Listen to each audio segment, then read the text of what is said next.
Guys, this is going to be part 3 of my updated Bookshelves Tour. This particular case is all of the books that I'm currently reading and want to read in the year 2015. I apologize for this being handheld again. It's really the only way I can do this, so I'll have to shift a lot. And so parts might be shaky, which I apologize for. Okay, so the first part of this is just my little Harry Potter corner. I got a bunch of this stuff either online or as presents or from Harry Potter Wizarding World. I've got glasses from the premiere. This came from the Wizarding World, but I'm using it as a book jar currently. That is the golden egg pendant that I found out the hard way you are not supposed to wear. It's just for display.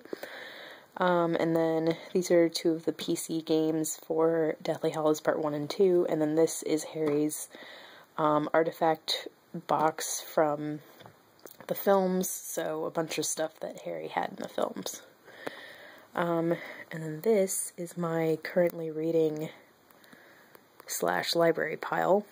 Some of these I think are probably going to have to spill over into 2015. But up at the top here we have Good Omens by Neil Gaiman and Terry Pratchett, my physical copy, and then the compact discs from the library. I am probably going to finish this today, I think, so that's good. And then A Bear Called Paddington by Michael Bond, the audiobook, and then a paperback copy that came with the audiobook, and the hardcover copy that I got before I knew about the audiobook.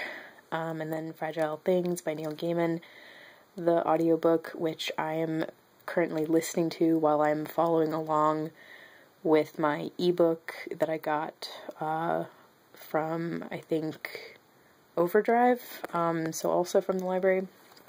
And then we have All the Light All the Light We Cannot See by Anthony Doerr, which it will probably be a January read, I think. And then we have Roverandom by J.R.R. Tolkien, Falling Kingdoms, and Rebel Spring, which both of these I'm hoping to finish this month. And then Gathering Darkness will also probably be a January read. And then we have Inside HBO's Game of Thrones, which is just a fun coffee table book that I am going to be flipping through probably in the next few days. And then I have to shift, I'm sorry. But down here we have the first shelf of books, and how I've ordered these are in the order that I would like to read them. I think this is the order I want. But first we have War and Peace by Leo Tolstoy. This I'm so excited to read, and I need to quit putting it off. I'm probably going to read it during January and February. Mostly my motivation for that is that there is a radio adaptation that BBC, I think it's already like kind of old, but they're like re-airing it in January, so it's going to be up on iPlayer, and so I'm trying to read parts of this so that I can follow along with the radio show. And then we have American Gods by Neil Gaiman. This is a bind-up of American Gods and Anansi Boys, but I'm just going to be reading American Gods, and I'm not even going to be reading this edition. I'm getting the author's preferred text edition because I just really want to read that edition first. But I am keeping the leather-bound because it has Anansi Boys, and that way I can also read that version of American Gods a little bit later and then compare and contrast the differences. And then we have sorry about the shakiness, we have the A Song of Ice and Fire books, which is Clash of Kings, which I need to finish. I'm about 300 pages in. And then Storm of Swords, Feast for Crows, and A Dance of Dragons. I'm hoping to finish all of these by April, because that's when Series 5 premieres. And then we have Outlander by Diana Gabaldon, which I'm currently rereading. And Jane Eyre by Charlotte Bronte, which I started and just really need to finish. And then Winter's Tale by Mark Helprin, Tell the Wolves I'm Home by Carol Rifka Brunt, which I have also started and need to finish.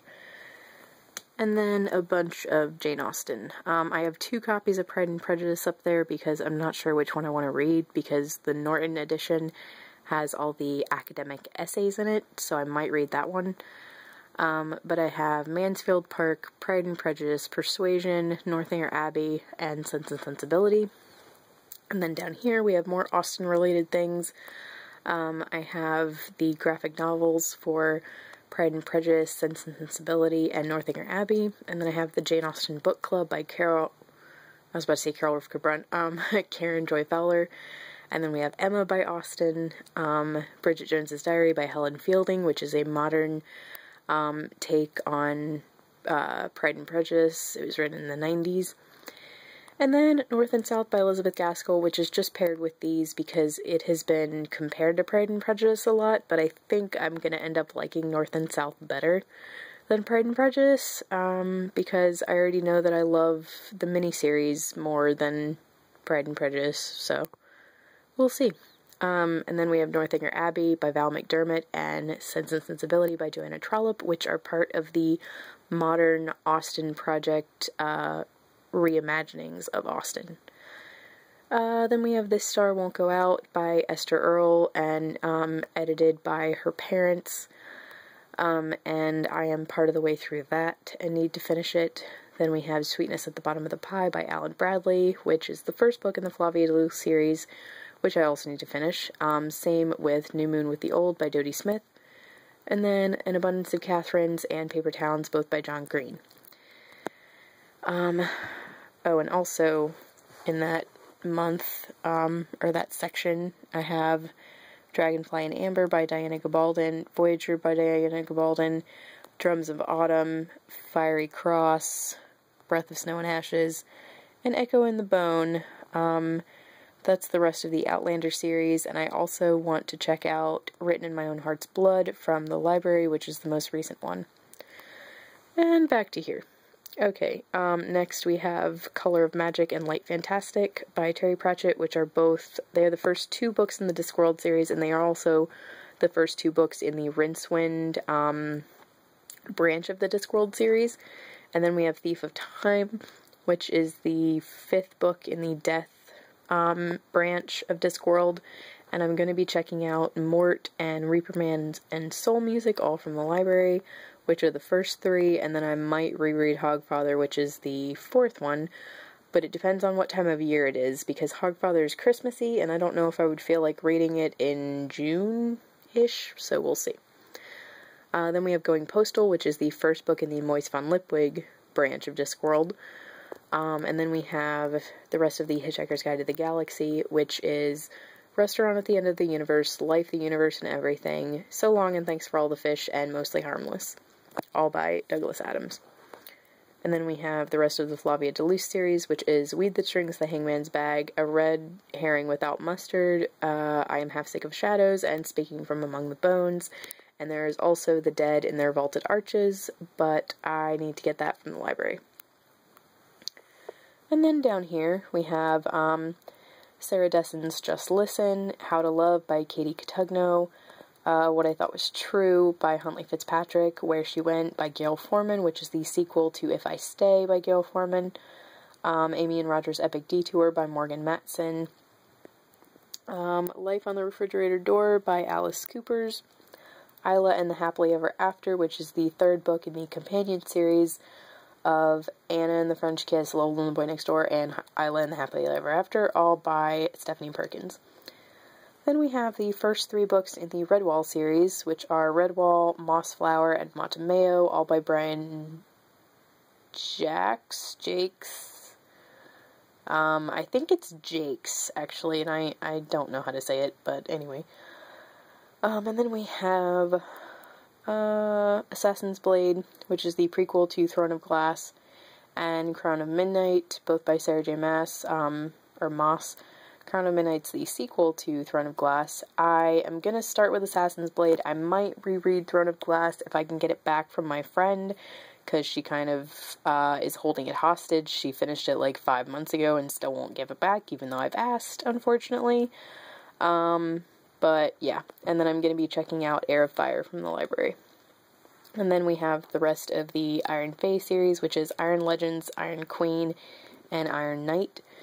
And then some Cassandra Clare stuff, which is the manga of Clockwork Prince and Clockwork Princess, which are both part of the Infernal Devices trilogy, and then City of Lost Souls and City of Heavenly Fire, which are the last 2 books in the Mortal Instruments series.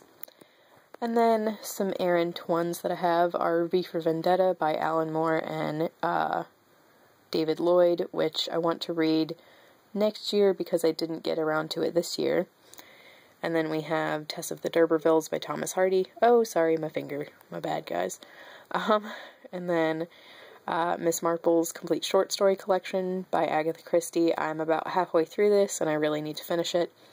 And then Beastly by Alex Flynn, which I have read Beastly, but I have yet to read Lindy's Diary, which is the second part of it, and it's the story from Lindy's point of view. So, yes, all of those are the very ambitious pile of books that I am either currently reading or would like to read in 2015. So, wish me luck, guys, because this is gonna take some work. Thank you guys so much for watching, and I will post the 4th and last part of my updated Bookshelves Tour. I don't know, but that'll be up next. So thanks so much for watching, and please let me know what you think of any of these without spoilers. Thanks, guys. Bye.